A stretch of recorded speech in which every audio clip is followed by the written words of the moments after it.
অন্যদিকে আইপিএল একসময় নিয়মিত খেলেছেন, তবে গত কয়েক মৌসুম ধরে দল পাচ্ছিল না মুজিবুর রহমান। তবে আল্লাহ মোহাম্মদ গাজনাফারের চোটে মুজিবের ভাগ্য খুলে দিয়েছে। আইপিএল এর দল মুম্বাই ইন্ডিয়ান্সের সঙ্গে চুক্তিবদ্ধ হয়েছে আফগানিস্তানের স্পিনার মুজিবুর রহমান।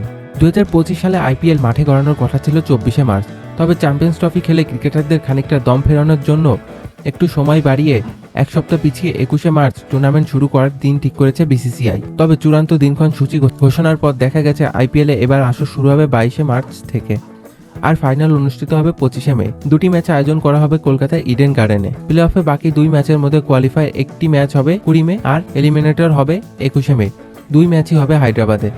এবার আইপিএলে মোট 74টি ম্যাচ অনুষ্ঠিত হবে। টুর্নামেন্ট চলবে 65 দিন, বা একদিনে দুইটি ম্যাচ রয়েছে 12 দিন। টুর্নামেন্টের প্রথম ম্যাচে বর্তমান চ্যাম্পিয়ন্স কলকাতা নাইট রাইডার্স মুখোমুখি হবে রয়্যাল চ্যালেঞ্জার ব্যাঙ্গালোর। এবার আইপিএলে গ্রুপ 1-এ খেলবে Kolkata Knight Riders, Royal Challenger Bangalore, Rajasthan Royals, Chennai Super Kings ও পাঞ্জাব কিংস। আর গ্রুপ 2-তে খেলবে Sunrise Hyderabad, Delhi Capitals, Gujarat Tigers, Mumbai Indians ও লখনৌ সুপার জায়ান্টস।